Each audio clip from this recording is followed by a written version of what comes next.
Bom dia, vamos acordar, sair da cama, são 7 horas em ponto da manhã. Hoje é dia 20 de março de 2026.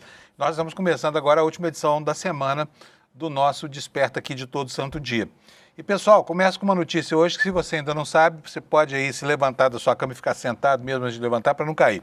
Daniel Vorcaro vai fazer delação premiada. Um acordo de confidencialidade já teria sido assinado com a Polícia Federal e ele, de presente, já ganhou uma recompensa, pelo que ainda não falou. E a recompensa qual é? Ele herdou a cela que Bolsonaro ocupava lá na Superintendência da Polícia Federal em Brasília. Quer dizer, a vida dele ficou muito melhor do que no presídio de segurança máxima, né? E essa é uma compensação, é um bônus inicial que promete, se cumprida à risca, né, a promessa, revelar ao país aquele que pode ter sido o maior esquema de corrupção da história da República, talvez até da história do Império, de toda a história do Brasil. Por quê?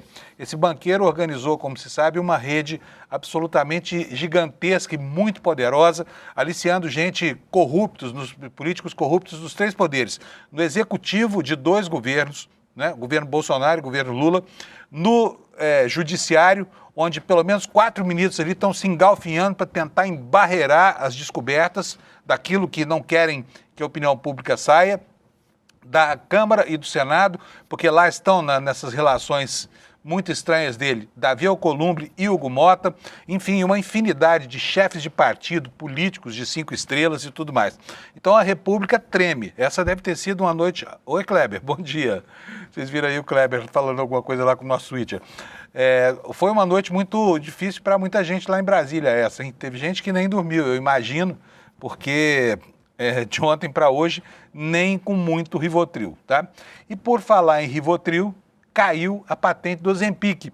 Você que estava esperando uma oportunidade de perder peso, saiba que já tem 17 laboratórios tentando fazer com que a Anvisa libere logo a fabricação de substâncias que que fazem o mesmo efeito que o famoso Ozempic, né? Então todo mundo agora deve ter, porque só a quebra da patente, o fim do período de reserva de direitos intelectuais sobre o produto, já deve provocar uma baixa imediata de 30% do preço. Então, se você ainda não está usando esse medicamento, já tem a autorização do seu médico, já tem a prescrição, espera mais alguns dias, porque os preços vão começar a baixar vertiginosamente, né? Afinal de contas, R$ 1.300 por uma injeção que dura um mês é algo que está fora do alcance da maioria da população. Então, duas notícias importantes para a gente, temos várias outras, né? Ontem, lá nos Estados Unidos, o Trump apelidou a sua guerra no Irã com um nome que reflete exatamente aquilo que o governo dele é, o compromisso que o governo dele tem com o ódio, com a fúria, com a perversidade, né? A operação de guerra lá no Irã foi chamada de Operação Fúria Selvagem, de fúria épica. Fúria épica. É assim que esse sujeito que pensa que é o imperador romano do mundo está tratando a sua operação, tá? E uma aposta, né, no marketing eleitoral dele, que vamos ver onde é que vai levar nessas eleições de meio de mandato. A coisa não está bem parada para ele, até porque lá nos Estados Unidos está acontecendo a mesma coisa que acontece aqui no Brasil. Lá ainda com mais intensidade. Por quê? Quando o petróleo sobe para a distribuidora, para distribuidora de petróleo, na hora aumenta na bomba. Aqui no Brasil ainda tem um colchão que a Petrobras usa para tentar amortecer o impacto de mudanças especulativas que ora vão e no momento seguinte já voltam. Então aqui o impacto é menor, embora a especulação no Brasil esteja fazendo contra o consumidor aquilo que a Petrobras pretende que não aconteça com essa política de amortecimento aí dos reajustes dos combustíveis. Então esses são os destaques do dia de hoje e eu já vou logo começar falando com você aqui sobre a nossa meteorologia, já que a conversinha sobre futebol de todo dia não está acontecendo porque o Alex está cuidando da futura esposa dele, que se submeteu a uma cirurgia, está tudo bem pelo que a gente sabe, mas o Alex está fora essa semana, tá? Ele volta na segunda-feira. Enquanto isso, nós temos aqui o Vitão, que é o nosso diretor de TV, que não gosta de falar de futebol, não sei porquê, viu? Será que ele é torcedor do Mirassol, como eu? Pessoal, vamos lá para a meteorologia, então? Eu vou colocar aqui na tela para vocês o mapa dos avisos da meteorologia, só que hoje o funcionamento do site do Instituto Nacional de Meteorologia está super esquisito, tá? E eu não vou ter o mapa dos alertas especificamente, porque olha aqui como é que está a minha página. Ó, vou mostrar para você a dificuldade de mostrar um mapa quando ele está ausente. Então vamos por aqui, ó. Por aqui também dá para a gente ver que vai chover hoje, né, em praticamente todo o território nacional. Não chove só nessas áreas em amarelo, que são o interior do Amazonas, e depois nós temos a parte costeira lá do Nordeste, incluindo aí a região do Recôncavo Baiano, a região da Zona da Mata e do Agreste, dos estados mais a leste da região Nordeste, e também o norte de Minas. E lá no sul, onde ontem o dia começou chovendo, hoje, segundo a previsão do INMET, o dia vai ser de sol, tá? Não vai ter nuvem, não vai ter nada lá. Porto Alegre está debaixo d'água, tem previsão de chuva, né? E tempo encoberto, com 32 graus Celsius de temperatura máxima, o calor continua lá castigando a gauchada. Em Florianópolis, a temperatura vai ser de 28 graus e vai chuviscar por lá, é a previsão do Instituto Nacional de Meteorologia. E em Curitiba, vou aumentar um pouquinho a página aqui para a gente poder ver melhor isso que está aqui, né? Vamos lá então. Em Curitiba, nós vamos ter máximo de 29 graus, com tempo encoberto, sem previsão de muita chuva, embora tenha um verdinho aqui nessa área, né, na parte da manhã. Aqui em São Paulo, tempo encoberto com chuvisco. Hoje o dia não amanheceu com chuva, foi um alívio para quem, como eu, anda de bicicleta. E a previsão é de que haja chuvisco também, palavra nova aqui no vocabulário do Instituto Nacional de Meteorologia. E lá no Rio também, chuvisco, chuvinha fraca, né, com 27 graus de temperatura. Chuvisco também, engraçado, será que mudou o meteorologista que faz as previsões lá no INMET? Até hoje, ao longo desse ano e 4 meses que eu estou aqui, nunca tinha visto essa palavra chuvisco nas previsões do tempo. Vamos para Belo Horizonte agora, encoberto com pancadas de chuva isolada, quer dizer, pancada de chuva deve ser mais do que chuvisco, né? 24 graus Celsius de máxima e uma madrugada fresquinha de 19 graus Celsius. No centro-oeste brasileiro, Brasília terá tempo encoberto com chuvisco, 31 graus Celsius de temperatura, e Goiânia também chuviscará com máxima de 31 graus Celsius. Em Campo Grande o tempo vai ser encoberto, também terá chuvisco, máxima de 35 graus. E Cuiabá, chuva isolada, não é chuvisco, 34 graus de temperatura, quente lá em Cuiabá. Vamos para Porto Velho, capital, que terá 31 graus Celsius de máxima, também vai chover por lá. Vai chuviscar. Em Rio Branco, o tempo também será encoberto. Você está vendo aí, ó? Estou mostrando para você, ó, encoberto com chuvisco. Dá para ler aí? Mudou o meteorologista lá do INMET. Em Manaus, tempo encoberto, mas não chove. Previsão de máxima de 35 graus Celsius. Em Boa Vista, a máxima será de 36, deve ser a capital mais quente do país uma vez mais. Em Macapá, 30 graus Celsius de temperatura máxima, com chuva isolada no horizonte. Em Belém, tempo encoberto, chuvisco, 32 graus Celsius de temperatura. E em Palmas, no Tocantins, pancadas de chuva e trovoadas isoladas. Vai chover bastante aqui, ó, tá na área do verde escuro do mapa, tá vendo só? Nordeste do Brasil, em São Luís do Maranhão, chuva isolada, 29 graus Celsius de temperatura. Em Teresina, chuvisco, 33 graus Celsius. Em Fortaleza, tempo encoberto, também pode chuviscar. Em Natal, tempo encoberto, mas não chove, não há previsão de chuva, a temperatura vai estar alta, 33 graus Celsius. Em Recife, a mesma máxima, com tempo encoberto também. Em Maceió, 32 graus de máxima, deve chuviscar. Em Aracaju, 32 graus Celsius, com máxima de 32 graus Celsius, com um dia em que pode haver chuvisco no horizonte, tá bom? Salvador terá tempo encoberto, não chove, máxima de 32 graus. O pessoal me cobra aqui na área de chat, fala, você falou que ia chover em Porto Alegre, não choveu nada. A culpa não é minha, tá? A gente está lidando com previsão e a meteorologia no Brasil, a gente sabe que ela é feita com muitas limitações técnicas, né? Poucos radares meteorológicos, enfim, as áreas cobertas são enormes e a nossa acuidade é muito pequena. Lá nos Estados Unidos, por exemplo, a gente tem previsão meteorológica em todos os aeroportos do país a cada minuto, aqui a cada hora, né? Então, a gente enxerga um horizonte muito limitado do que vai acontecer com relação à evolução dos fatores meteorológicos, tá? Não é culpa minha, não me culpe. Se eu disse que ia chover na sua cidade e não choveu, não é culpa minha, tá bom? Bom, esse aqui é a previsão, então. Já falei de Salvador, né? Salvador, tempo encoberto, 32 graus. Acabamos aqui, faltou Palmas, no Tocantins. Palmas, tempo encoberto, pancadas de chuva, trovoadas isoladas, 29 graus Celsius. E assim eu encerro a previsão do tempo de hoje. Estou com saudade do Lula. O Lula também está de férias, né? Então o nosso programa está com uma dinâmica diferente, porque os nossos dois comentaristas fixos aqui, que são o Lula, às sextas e às segundas, e o nosso querido Alex Todo Dia, estão ausentes. Mas o Lula deve voltar na semana que vem, tá? Para matar a nossa saudade. Até porque ele deve estar se coçando de vontade de participar do programa. uma vez que, né, estar fora do Brasil num momento de efervescência, assim, para quem tem a política correndo nas veias, é um sacrifício, não é não, gente? Vamos ver agora quais são os destaques aqui no site do ICL. Obviamente, a manchete é essa. Olha, tá aí. Vai delatar. E a foto desse vigarista chamado Daniel Vorcaro, no momento em que ele era fichado lá no presídio de segurança máxima, onde se hospedou até ontem, né? Quando o ministro que cuida do caso dele lá no Supremo, o ministro André Mendonça, mandou tirá-lo do presídio federal e levá-lo para a sala que foi ocupada pelo Bolsonaro, lá na Superintendência da Polícia Federal em Brasília. Então essa aqui é a manchete. Ele já firmou, né, um acordo de confidencialidade, então o processo já está iniciado, tá? Isso, nessa semana, houve uma grande evolução, porque antes o que se cogitava sobre delação premiada era apenas especulativamente.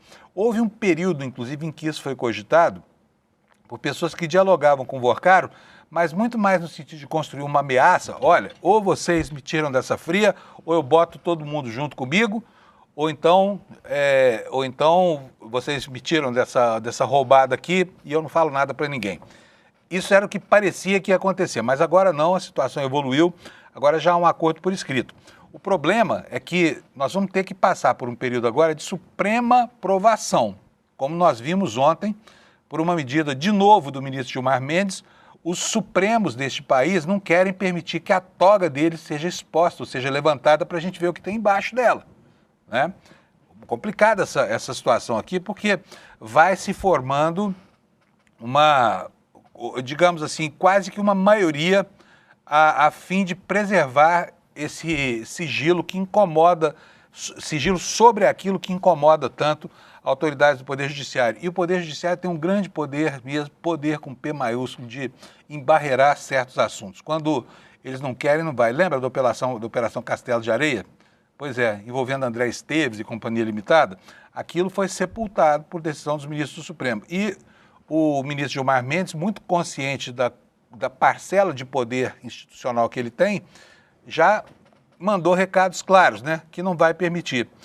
Imagino que seja uma medida assim de autoproteção, porque certamente o ministro Gilmar Mendes também não quer ninguém botando uma lupa em cima dos negócios privados dele, que a guisa de fazer eventos de educação promove, né, regabofes internacionais aí, cujo objetivo principal é abrir espaços para o lobby que circunda ali a alta magistratura do Brasil.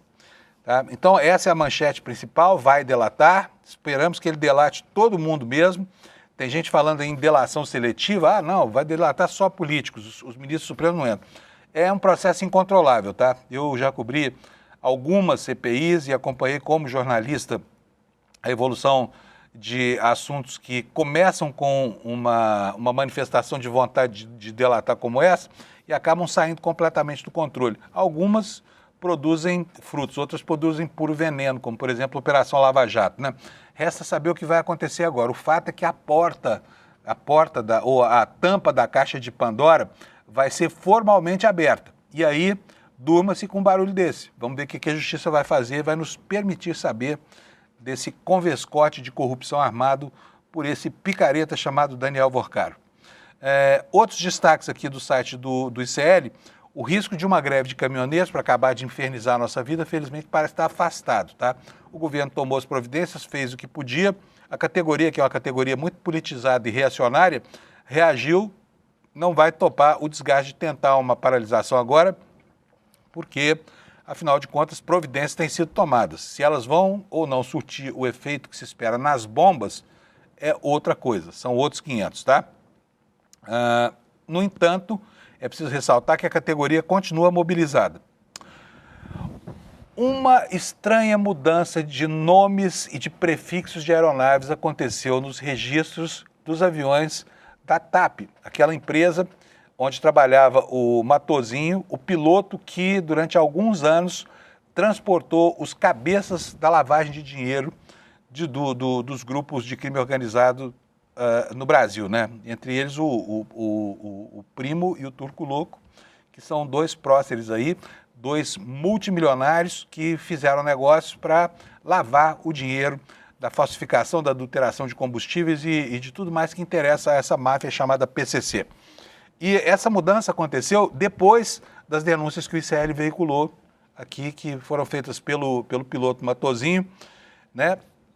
E provocaram estranhamento, porque os aviões que supostamente pertencem de fato a Antônio Rueda, formalmente mudaram de mãos. E também é como se eles tivessem mandado trocar a placa do carro. Ah, não, o carro aí está no noticiário, tira a placa. Então a matrícula mudou, tá? Agora os aviões têm outra matrícula e é isso que o site muito atento aqui do ICL Notícias está dizendo nesta manchete. Registro de jatinhos atribuídos a Rueda foram alterados na ANAC após a denúncia PF. Aí, Vitão, beleza. Registros de jatinhos atribuídos a Rueda foram alterados na ANAC após a denúncia à APF, denúncia que nós aqui do ICL fizemos quando entrevistamos o Matosinho, o piloto desses aviões do tráfico durante 2 anos. Alterações foram feitas depois, diz aqui a manchete secundária, né, que o ex-piloto da TAP, Mauro Matosinho, revelou que o verdadeiro dono dos aviões seria quem? Antônio Rueda, o barão do União Brasil. Outros destaques aqui no nosso site. O ministro Fernando Haddad já é ex-ministro, já está em campanha pelo governo do estado de São Paulo e disse que dessa vez é para ganhar, tá? Será que vai ganhar? Um dos melhores quadros do PT, sem dúvida nenhuma, né? Não queria essa aventura, mas enfim, foi pautado pelo presidente Lula e saiu, já está em campanha, diz que vai ganhar a eleição do Tarcísio. É uma missão hercúlea, né? É o 13º trabalho de Hércules aqui. Será que vai ser possível, né, com um eleitorado tão à direita no interior de São Paulo quanto que nós temos? A senadora Elisiane Gama, lá no Senado, ao relatar um projeto de emenda constitucional do senador Flávio Dino, está muito segura de que algumas instituições brasileiras precisam desaparecer. Por exemplo, a aposentadoria de juízes que são pegos com a boca na botija, né?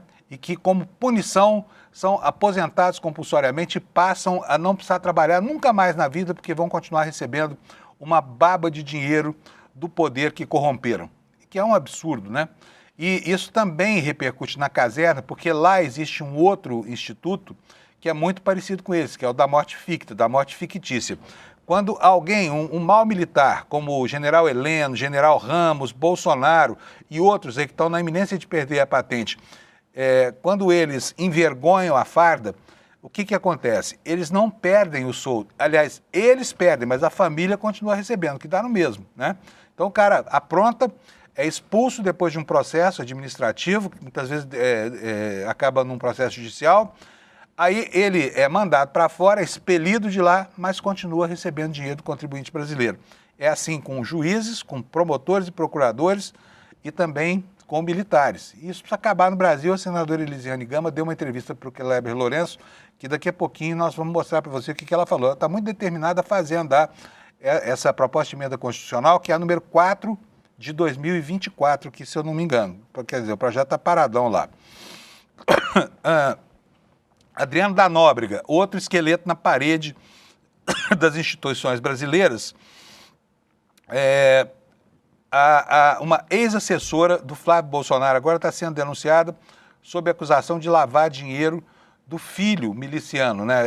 É a mãe do Adriano da Nóbrega, né? A Justiça e o Ministério Público estão tentando entender o que aconteceu com o patrimônio dele, que era um patrimônio vultoso. Só um dos imóveis valia 3,5 milhões de reais.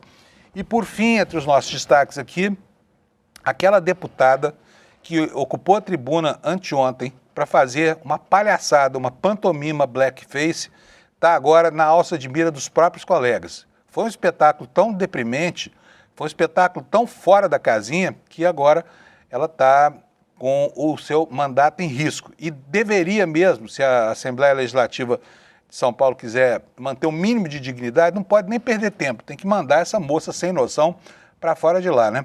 Que não tem noção, a gente até já sabia, porque ela adotou esse sobrenome Bolsonaro como se isso fosse uma chancela.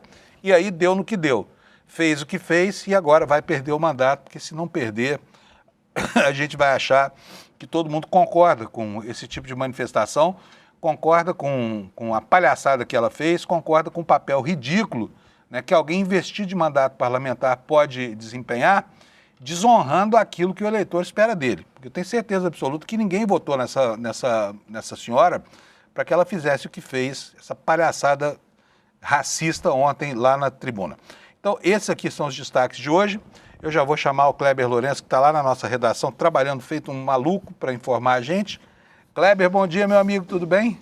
Bom dia, Panunzio, bom dia à comunidade do ICL, tudo ótimo. É sexta-feira. Sextou finalmente, uma outra semana, né, que foi a semana dura, né, Kleber? Uma semana tranquila, como vem sendo ali o Brasil nos últimos anos, algo Tranquilo, leve. Você está no exílio, você está igual Bananinha, você está lá nos Estados Unidos, é isso?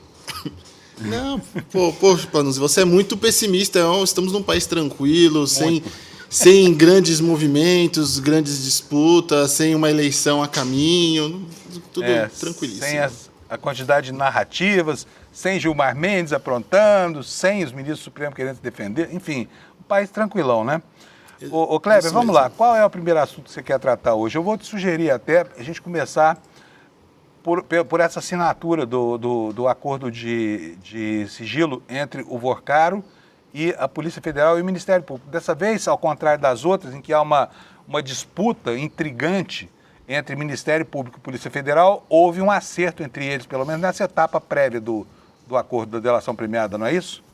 Exatamente. A gente já vem comentando um pouquinho sobre isso, e essas caminhadas para chegar até um acordo de delação. Ainda vale reforçar também, Panunzio, é o acordo de sigilo. Então, para que tudo que está sendo tratado entre Daniel Vorcaro e as autoridades, no caso, Polícia Federal e a Procuradoria-Geral da República, não sejam levados a público, inclusive sob pena de que qualquer eventual acordo de delação, negociação e afins sejam prejudicados caso qualquer tipo de informação seja vazado.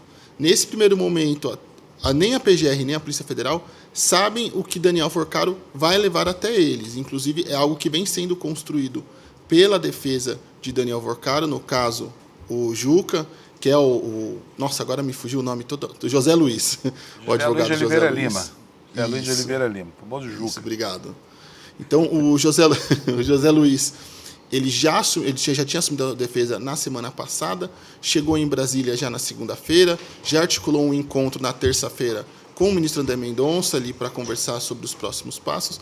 E aí, nessa conversa, ele já havia, inclusive, feito a solicitação para transferência da custódia que estava no Presídio Federal de Daniel Vorcaro para a Superintendência da Polícia Federal, parte dessa articulação para um acordo de delação premiada. Quer dizer que o acordo vai sair, que o acordo já está em vias, que amanhã a gente vai acordar e vai ter um acordo de delação pronto e a República vai ficar de cabeça para baixo e tudo pode acontecer? Não. Existem alguns passos ali que vão determinar isso. Primeiro, foi ontem a assinatura desse acordo. Depois, Daniel Vorcaro vai articular com a sua defesa o que vai ser levado, o que ele consegue levar para as autoridades.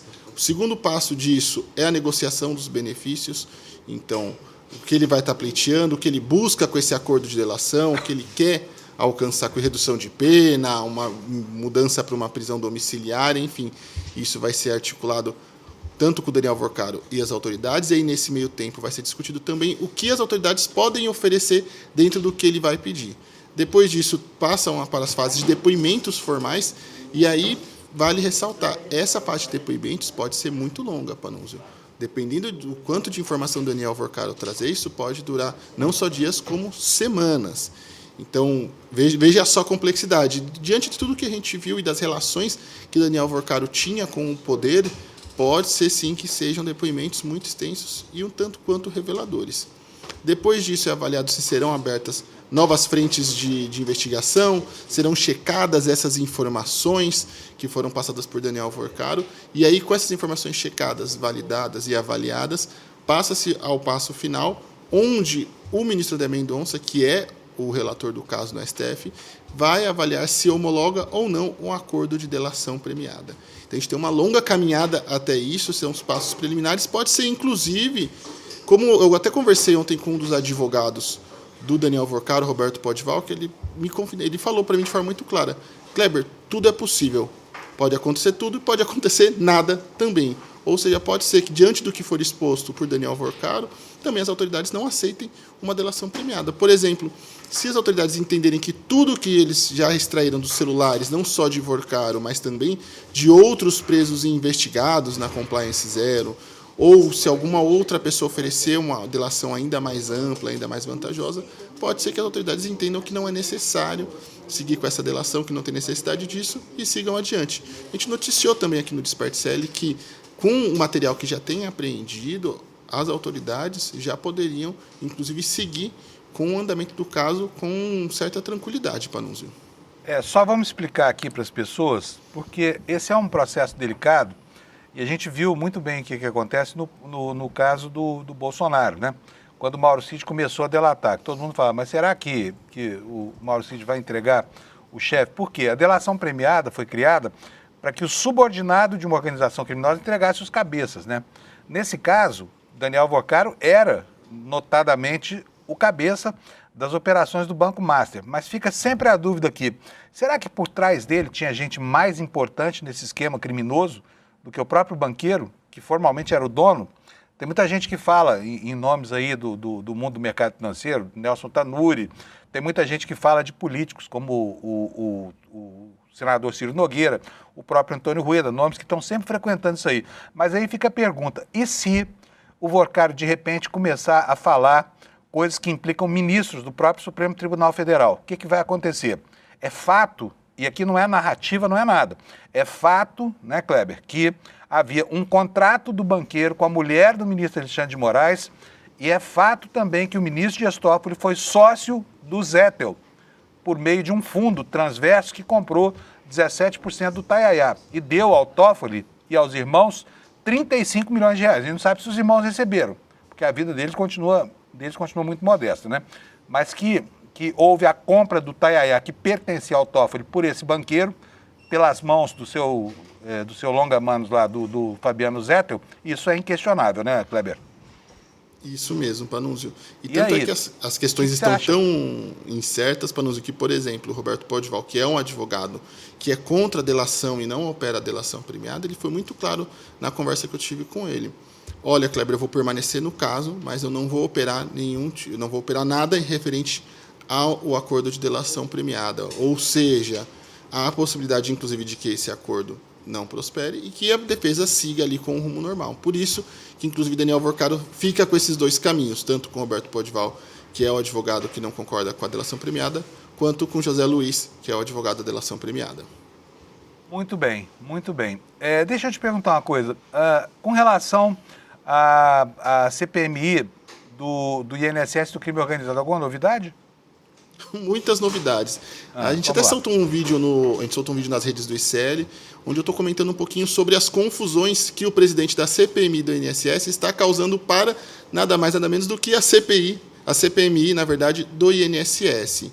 Desde que foram à tona as revelações ali sobre as transações financeiras com emendas para a Igreja da Lagoinha, uma fundação vinculada à Igreja da Lagoinha, feitas pelo senador Carlos Viana, cresceu os questionamentos sobre a permanência, e dos parlamentares da própria base governista, sobre a permanência e sobre a atuação do senador Carlos Viana à frente desse importante colegiado. Não é de hoje também, para nos que a gente vem falando aqui no Desperta, das críticas de parlamentares do governo, de que Carlos Viana estaria blindando requerimentos ou ações que envolvessem a Igreja da Lagoinha, seja pedidos de quebra de sigilo contra a Clava Forte Bank, convocação de Fabiano Zettel e convocação de outros pastores.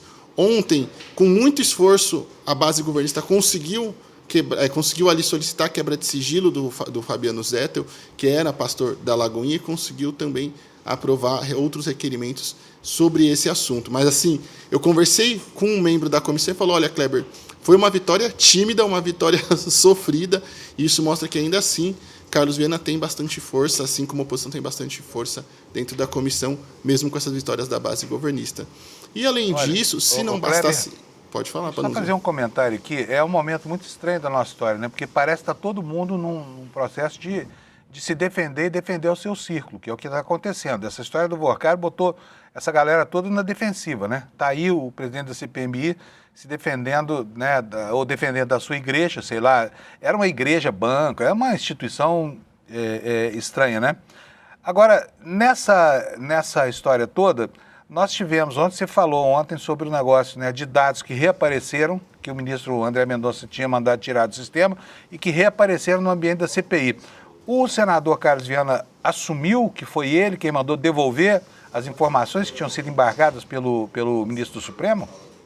Assumiu, até mandei um trecho da declaração numa coletiva a jornalista do senador Carlos Viana, onde ele admite e compra briga com a Polícia Federal em relação a isso. Vamos assistir esse trecho para a gente depois comentar ele, mas assim, mostra como a temperatura está subindo e como o Carlos Viana também está começando a perder um pouco ali da sua paciência, até mesmo da compostura na condução da CPMI do INSS. Já consegue colocar o trecho? Olha, os dados foram retomados pela CPMI numa decisão legítima da minha parte em requisitar diretamente ao provedor dos telefones. Eu, como presidente, tenho constitucionalmente o direito de pedir documento a quem quer que seja, inclusive à Polícia Federal. Então, veja só, ele bancou e foi para cima da Polícia Federal. Ele fez isso depois, de novo, em outra coletiva, também criticando, a gente já vai falar daqui a pouco, mais sobre a decisão do Flávio Dino de ele explicar também aqueles quase 4 milhões em emendas para a fundação vinculada à Igreja da Lagoinha.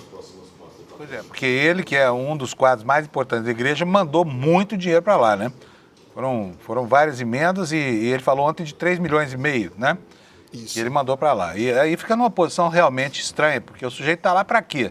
Para defender os negócios dessa empresa que ele ajuda a gerir lá em Belo Horizonte, a Igreja da Lagoinha? É uma empresa, né? E a coisa fica ainda mais absurda, Panunzio, porque depois que teve... Até já vamos puxar a notícia, mas o Flávio Dino, ele fez um ofício, mandou uma decisão pedindo para que o senador Carlos Viana explicasse essa transação e que a forma que ela foi feita feria os princípios de transparência ali e toda aquela discussão que vem se tendo sobre a transparência das emendas parlamentares.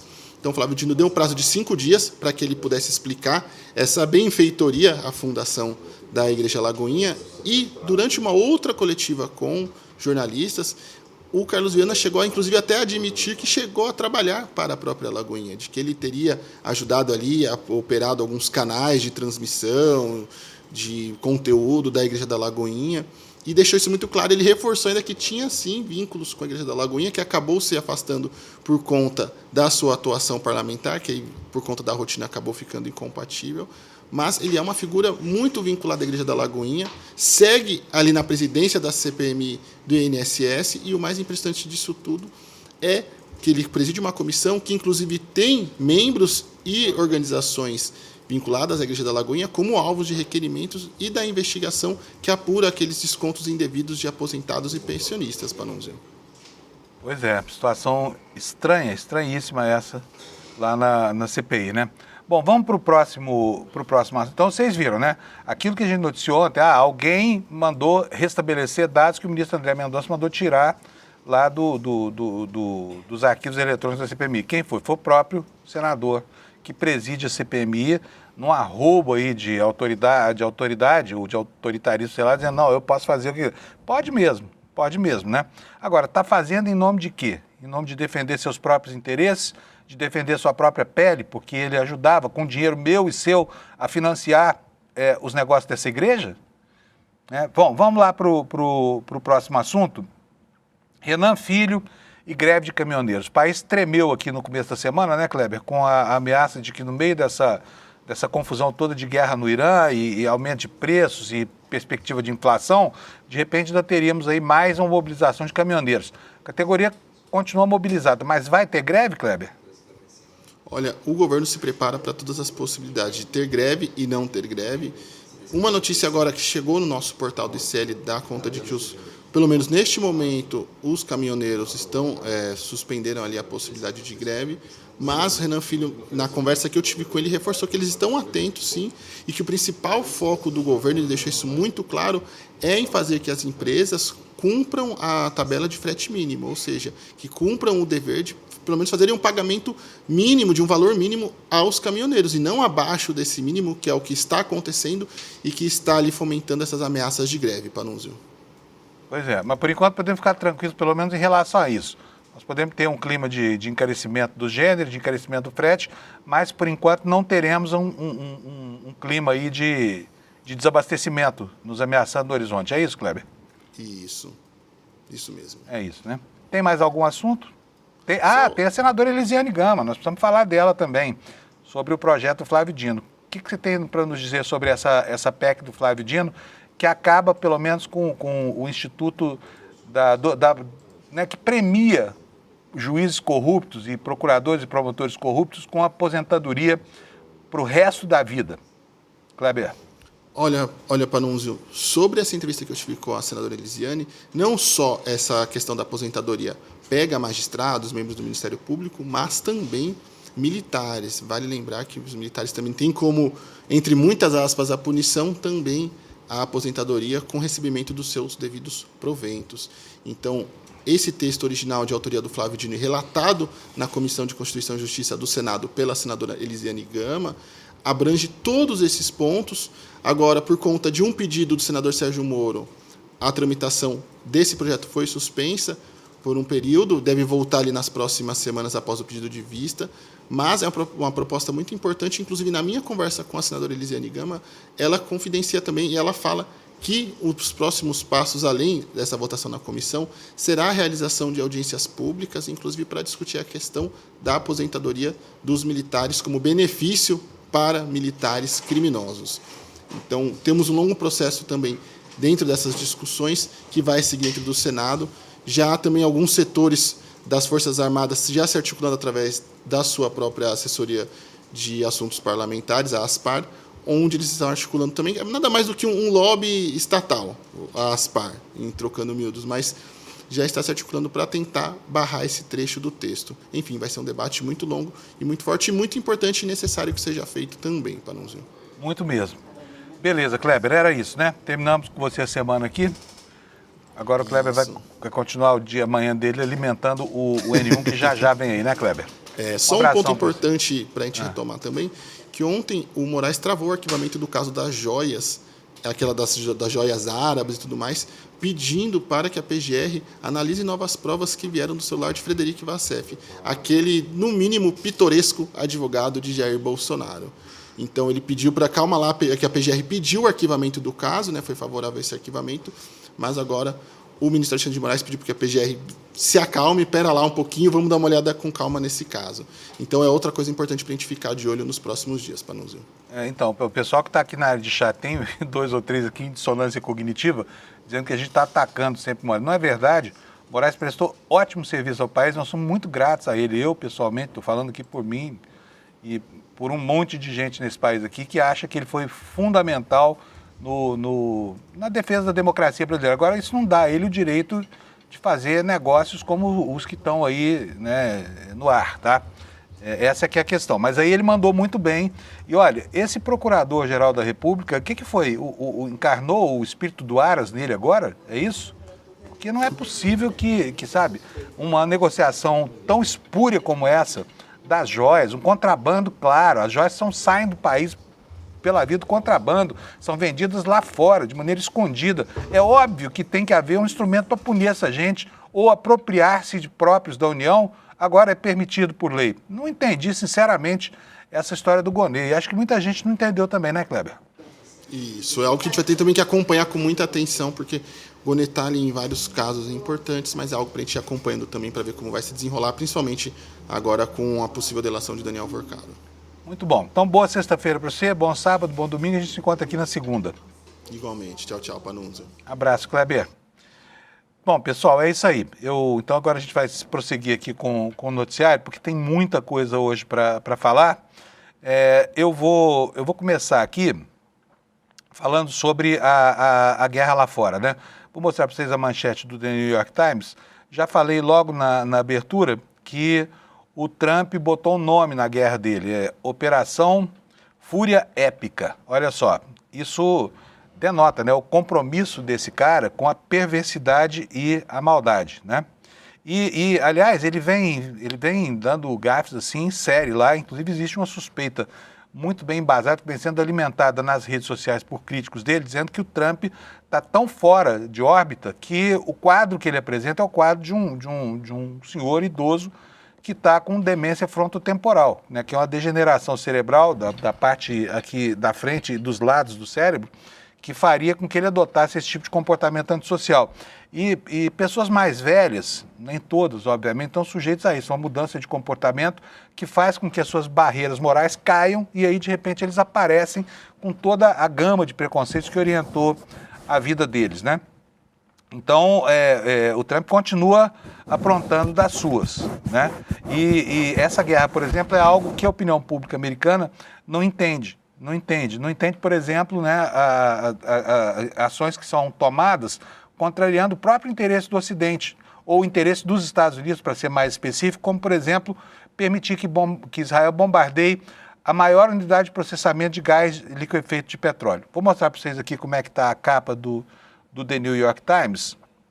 Ela reflete bem isso. Olha, aqui a primeira notícia é a reclamação que Trump fez, a gente falou sobre isso ontem, sobre essa operação de bombardear um campo de gás lá que era o maior produtor de todo o mundo de gás liquefeito de petróleo, né? E o jornalão americano está dizendo o seguinte: o presidente Trump diz ter comunicado ao primeiro-ministro Benjamin Netanyahu a sua desaprovação ao ataque. No entanto, autoridades israelenses desmentiram o Trump na sua indignação seletiva e falaram isso aqui, olha, afirmaram que os americanos foram sim informados previamente e participaram inclusive da organização dessa operação, né? E aí, por outro lado, está aqui a manifestação de uma dúvida sobre que tipo de operação ele vai fazer agora. Porque tinha falado em colocar soldados em terra, mas a ideia, que todo mundo sabe que é uma ideia de Jirico, inclusive ele, parece que já caiu por terra. Então nós temos aqui essa outra manchete. Trump diz que não enviará tropas ao Irã. Mas, como sempre, ele deixou ali um espaço para dúvidas, né? Vamos voltar a falar do caso do Banco Master? Porque esse é o assunto do dia, né? Vocês sabem que ao se comprometer com o que sabe, a contar o que sabe sobre a organização do esquema que ele mesmo armou para dar suporte político às operações do Banco Master, o Vorkar já recebeu um bombonzinho, né? Uma balinha, um bônus, né? E o ministro André Mendonça mandou transferi-lo lá do Presídio de Segurança Máxima onde ele estava. Os advogados reclamavam, não podemos falar com ele só pelo telefoninho lá, tudo gravado, não queremos. E ontem, prova da boa vontade do sistema de justiça para com ele, ou pelo menos do ministro André Mendonça, ele já foi transferido lá para a Superintendência da Polícia Federal, né? E está na mesma sala onde o Bolsonaro ficou antes de ser transferido lá para Papudinha. E no jornal O Globo de hoje nós temos essa manchete: com o Vorkar preso na Superintendência da PF, quais são os próximos passos para a delação? Vamos ver o que está dizendo aqui o jornal O Globo, que foi quem acabou precipitando esse processo todo. A transferência de Daniel Vorkar para a carceragem da Superintendência da PF em Brasília marca o início das tratativas para o acordo de colaboração premiada. A expectativa da defesa é que lá na Superintendência da PF ele tenha maior acesso aos investigadores, o que pode acelerar o avanço das negociações para fins dessa delação premiada. A Polícia Federal, por sua vez, aposta que uma eventual colaboração abra novas frentes de investigação, especialmente em relação aos políticos que vierem a ser citados pelo banqueiro. E a partir disso, os investigadores poderão então aprofundar a apuração sobre encontros, sobre contratos, sobre relações do banqueiro com autoridades dos três poderes. Tá? Isso já é produto das mudanças. A Malu Gaspar, né, que metade de vocês odeia e a outra metade adora, está dizendo aqui que essa transferência de endereço, essa mudança do Vorkar, afasta o risco Gilmar Mendes. O que é o risco Gilmar Mendes? É exatamente aquilo que aconteceu no dia de ontem, né? O ministro Gilmar Mendes, muito à vontade com o sistema de justiça, desengaveta um processo que já estava morto, extinto lá nos arquivos do Supremo Tribunal Federal, para começar a estabelecer barreiras contra, por exemplo, né, a divulgação de informações que possam comprometer os colegas dele, especialmente o ministro Dias Toffoli e o ministro Alexandre de Moraes. Vamos ver o que a Malu Gaspar está nos dizendo hoje no Globo. A decisão do ministro André Mendonça de determinar a transferência de Vorkar para uma sala da PF lá em Brasília, antes da conclusão do julgamento do banqueiro, não dá apenas o pontapé inicial das negociações para uma delação. Essa medida também serve para esvaziar os efeitos previsíveis, né, de um possível voto divergente do decano da Corte, Gilmar Mendes, e reduzir a pressão nos bastidores para que Cássio Nunes Marques mudasse o entendimento do caso. Até a noite de ontem, quinta-feira, 3 dos 4 ministros da segunda turma do Supremo aptos a votar já tinham se manifestado para manter a prisão de Vorkar. O próprio Mendonça, o ministro Luiz Fux e também o ministro Luiz Marques. Faltava apenas Gilmar Mendes, que vinha indicando a interlocutores que entregaria um voto com recados à Corte e à Polícia Federal e possivelmente até a favor da prisão domiciliar, que está... porque a classe política está apavorada de uma mente, foi muito sensível, né, a essas vozes aí. Como até que se encerre o julgamento virtual às 20, é hoje, hein? Até meia-noite de hoje, o Gilmar Mendes tem que botar o voto dele lá. O voto dele não muda nada, a gente já sabe disso, né? Mas, enfim, pode provocar esses efeitos que estão descritos nessa reportagem aqui, que fala o seguinte, olha, como até que se encerre o julgamento virtual, à meia-noite de hoje, ainda é possível mudar o voto e com um placar de 2-2, o voto poderia até ser solto, tá? Entre os próprios ministros do Supremo se cogitava a possibilidade de o grupo de Gilmar, Alexandre de Moraes e Toffoli convencer Nunes Marques a mudar de opinião e reverter o resultado do julgamento. O movimento de Mendonça se antecipou a esses riscos e também serviu para blindar Nunes Marques, que ao longo dos últimos dias sofreu uma enorme pressão de bastidores para mudar o seu voto lá sobre a prisão do banqueiro. O fato é que a gente vê que a República inteira está mobilizada tentando tirar o Vocari da cadeia para diminuir essa vontade dele, refrear essa vontade dele de contar o que sabe, né? E ontem houve até um momento de emoção no Supremo Tribunal Federal. Nós vamos ver primeiro aqui a matéria no site Poder 360, aquele, né, que sabe de tudo que se passa, inclusive nos escaninhos mais secretos do Supremo Tribunal Federal, que ontem disse o seguinte, olha, observou que o ministro Gilmar Mendes ficou emocionado, quase chorou ontem quando falou do ministro Alexandre de Moraes e falou algo que vocês vão ver agora, né? Que o Brasil tem uma dívida com Moraes. Eu vou primeiro ler um trechinho da matéria e depois a gente vai ver a fala do ministro, tá? O decano do Supremo Tribunal Federal, Gilmar Mendes, embargou a voz nessa quinta-feira, ontem, ao afirmar que o Brasil tem uma dívida com o ministro Alexandre de Moraes durante a sessão que marcou a comemoração do 9º aniversário do magistrado na corte. Durante a fala dele, Gilmar disse que Moraes demonstrou ânimo inquebrantável ao longo do período ao enfrentar pressões e desafios em processos sensíveis. Segundo ele, a atuação do colega ajudou a manter o país em curso, mesmo diante de águas tempestuosas. Agora eu quero ver essas palavras ditas pela boca do ministro Gilmar Mendes. Coloca para nós, por favor, Vitão. Ministro Alexandre, este tribunal se orgulha e o povo brasileiro se tranquiliza por termos Vossa Excelência como ministro desta Corte. Vossa Excelência, que com ânimo inquebrantável já suportou nestes 9 anos tantas tribulações em virtude da sua irretocável, proba e sacrificante atuação, terá forças para suportar tantas outras quantas surgirem. Seu espírito público e sua fortaleza moral, provadas nas circunstâncias mais adversas que um magistrado pode enfrentar, permitiram-lhe manter o curso em águas tempestuosas, de modo a não deixar nossa nau à deriva. Vossa Excelência evitou que caíssemos em um abismo autoritário, onde provavelmente ainda estaríamos vivendo tempos sombrios. O Brasil tem uma dívida para com Vossa Excelência, ministro Alexandre. As futuras gerações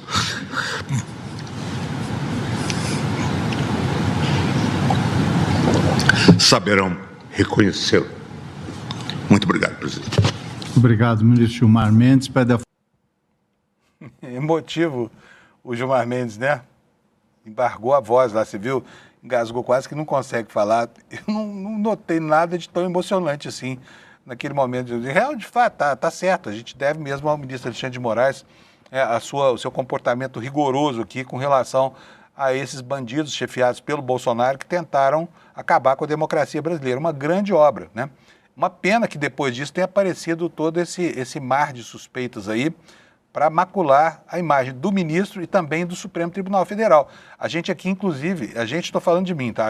Eu aqui, eu torço muito para que ele consiga explicar essa relação contratual, os encontros com o banqueiro, enfim, tudo isso, e que saia ileso desse negócio, porque realmente foi um personagem extremamente importante para a gente.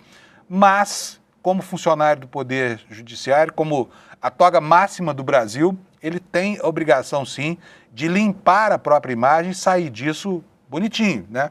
Até porque a gente possa continuar incensando a figura que ele representa. Olha, a campanha eleitoral está chegando, o ano está andando, está muito rápido, né? Nós já estamos caminhando celeremente para o mês de abril, E o mês de abril marca momentos muito importantes, né, como, por exemplo, a necessidade de desincompatibilização. Ontem, o Brasil perdeu um grande ministro da Fazenda, que foi o Fernando Haddad. Conseguiu coisas excelentes lá, apesar da oposição do Congresso, e criou a pauta da próxima campanha, que são os benefícios do cumprimento de uma promessa do Lula na campanha de isentar quem ganha até R$5 mil do pagamento de imposto de renda, né? E foi um período turbulento, teve um Banco Central adversário, muito rigoroso, que manteve uma taxa de juros escorchante lá para cima, que impediu que o crescimento do Brasil fosse maior, mas no final a gestão dele é uma gestão muito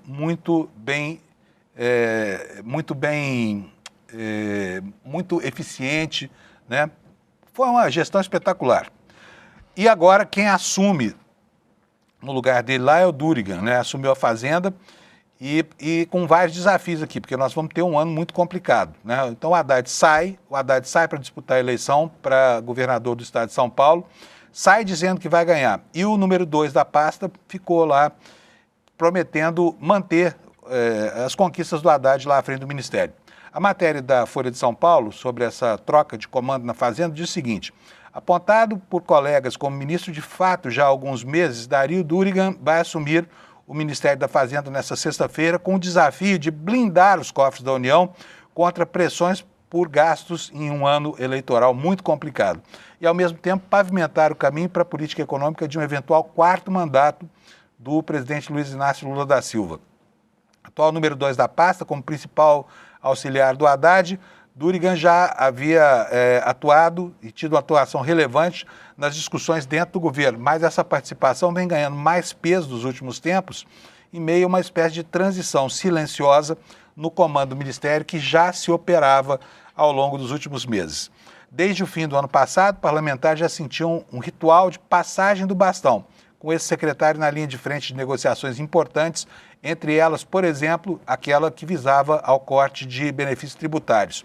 No episódio mais recente, ele se envolveu diretamente na elaboração das medidas para conter o avanço dos preços do diesel diante das turbulências causadas pela guerra do Irã. E esse é um tema sensível para o governo Lula, sobretudo no momento em que seu potencial adversário nas urnas, o senador Flávio Bolsonaro, aparece lá tecnicamente empatado em um eventual segundo turno nas pesquisas. Portanto, sorte ao novo ministro da Fazenda, terá meses turbulentos pela frente, né?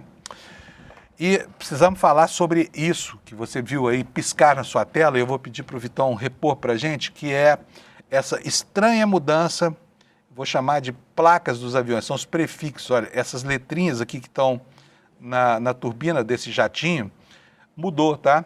A empresa que opera os jatos, que seriam do Antônio Rueda, segundo o piloto Matosinho disse ao ICL, esses aviões passaram por uma mudança tanto de propriedade quanto desse registro. Pediram para mudar essas letrinhas aí, que são como a placa dos carros, só que nos aviões, né? A matéria é da Alice Maciel e do Flávio M. Costa, nossos repórteres investigativos, e ela nos conta o seguinte: registros de 4 jatinhos atribuídos ao presidente do União Brasil, Antônio Rueda, e operados pela empresa Táxi Aéreo Piracicaba, foram alterados após a denúncia à Polícia Federal. Mudanças incluem o número da matrícula das aeronaves, a operadora e as empresas formalmente listadas como proprietárias. Informações constam em documentos da Agência Nacional de Aviação Civil. Essas mudanças foram feitas depois que o ex-piloto da TAP, Mauro Matosinho, revelou que o verdadeiro dono dos aviões dessa empresa era quem? Era o Antônio Rueda, presidente da União Brasil, apesar de o registro estar em nome de terceiros que seriam peças de ferro, tá? Agora eu não vou explicar quem é Rueda, nem quem são os usuários, quero mostrar para vocês o que é que eles fizeram, tá? Olha, depois desse período, do período da denúncia que foi levada ao ar pelo ICL, começaram a surgir movimentações lá nos registros dessas aeronaves na ANAC. Documentos oficiais indicam que a partir de 4 de setembro do ano passado, foram encerrados os contratos da TAP relacionados a essas 4 aeronaves, que seriam de Rueda, que são avaliadas em 75 milhões, quase 80 milhões de reais. Um Raytheon Aircraft, cujo prefixo era PPJRR, um Gulfstream 200 PSMRL, que você viu na fotografia agora há pouco, um Cessna 560 XL PRLPG e um Cessna 525A de prefixo PTFTC.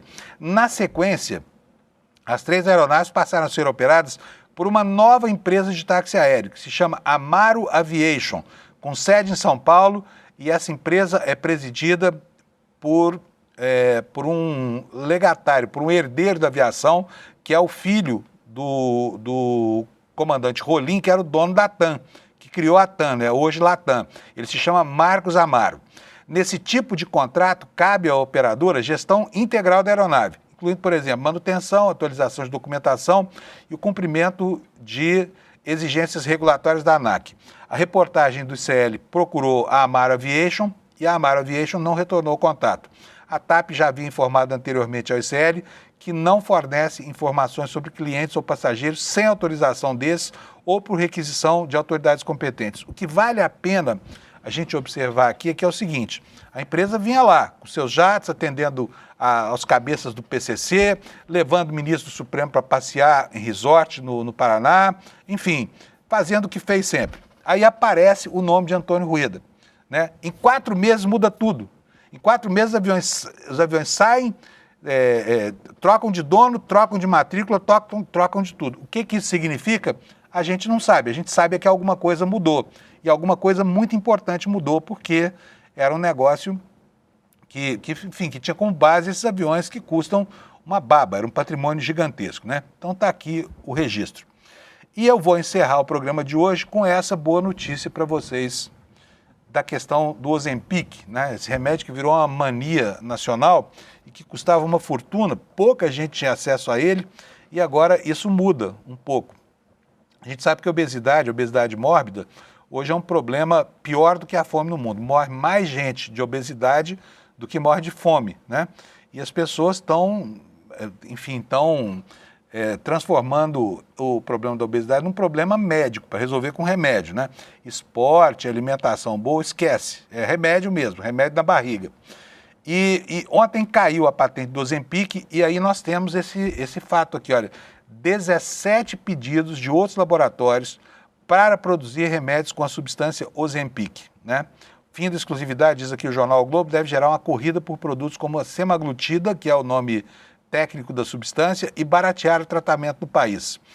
E isso aqui é incrível, porque tem prefeituras do Brasil comprando quilos dessas canetas emagrecedoras, pagando o preço cheio de hoje, tá?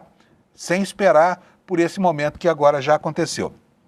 Olha, acaba nesta sexta-feira no Brasil a patente da semaglutida, que é uma das drogas dentro das canetas emagrecedoras, e começa um novo tempo de esperança concreta para milhões de pessoas de que os preços que são extorsivos diminuam. E com isso que mais gente tem acesso a remédios que promovem uma revolução no controle da obesidade. Este ano espera-se uma diminuição do preço entre 30% e 40%, quer dizer, 300 a 400 reais para mais, hein? Pode chegar a 500 reais por caneta, tá? Mas as novas drogas não serão genéricas e não necessariamente virão na forma de caneta. Tampouco há uma data para que as primeiras sejam lançadas, mas ninguém duvida que uma nova revolução, aí a página surgiu, né? Que uma nova revolução possa acontecer a partir de agora para essa gente que não tem alcance a esse medicamento. Então tá aí, se você está acima do peso, como eu, e estava esperando o momento de começar a usar essa medicação, se já foi ao médico, se já teve a prescrição, então você agora será contemplado, tá bom? A última notícia do programa, então, foi essa, não tem mais tempo não, o restante vai ficar para o N1, que vai começar já, cheio de notícias novas para você e do aprofundamento das informações que eu abordei aqui na edição de hoje do Nosso Desperta, tá bom? Eu quero apenas no finalzinho reiterar aqui o pedido que a gente tem feito nos últimos dias aqui, que você pode ajudar o ICL a ter uma dispersão maior das suas mensagens, fazer com que mais gente nos assista, fazendo com que os algoritmos que levam a mensagem da nossa existência para o universo da internet se sensibilizem com o que você faz, com o seu comentário. Se você deixa um comentário nos vídeos que você vê aqui, se você deixa um like, se você deixa um dislike, qualquer coisa que você faça aumenta o engajamento e isso faz com que a gente chegue a mais pessoas, o que é muito importante para a consolidação desse jornalismo que nós estamos fazendo aqui, que você já acompanha há tanto tempo e que serve tão bem à nossa coletividade, tá bom? Então, por favor, deixe o seu like, não te custa nada, se inscreva no nosso canal para receber o alerta do início dos nossos programas e você vai estar nos ajudando e muito a disseminar a mensagem da nossa existência. Quero desejar para vocês uma ótima sexta-feira, um fim de semana maravilhoso, juízo, sol necessário, mas pelo menos o necessário, e a gente se encontra aqui segunda-feira às 7 horas da manhã para repassar o que aconteceu no mundo ao longo do fim de semana. Tchau, bom dia para você, obrigado pela audiência.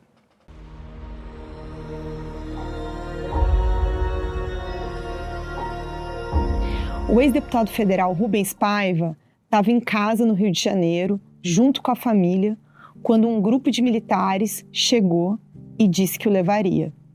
Nenhuma explicação específica foi dada. O Rubens foi levado diante de toda a apreensão da Eunice, a mulher dele, e dos filhos. Um outro grupo de militares ficou monitorando a família enquanto o ex-deputado era levado. Ele nunca mais foi visto com vida pela mulher e pelos filhos. Testemunhas viram quando Rubens Paiva entrou no DOI-CODE e depois ele foi torturado e morreu ainda dentro do quartel. Com toda a brutalidade possível, os militares ainda enterraram o corpo do Rubens Paiva de modo clandestino. Os restos mortais dele nunca foram sequer devolvidos para a família. E até hoje não se sabe ao certo o que eles fizeram com o corpo do Rubens Paiva. Depois de anos de investigação em 2014, o Ministério Público Federal denunciou 5 militares pelo assassinato do ex-deputado. Só que até hoje o caso ainda não foi julgado por causa de um recurso que está parado no Supremo Tribunal Federal. Como o corpo do Rubens Paiva nunca foi encontrado, o Ministério Público Federal argumenta que é um crime permanente e não pode ser anistiado, como já prevê a legislação internacional na área. Eu sou Juliana Dalpiva, colunista do ICL, e convido você para conhecer os detalhes dessa história junto com o Marcelo e a Vera, 2 dos filhos do Rubens Paiva.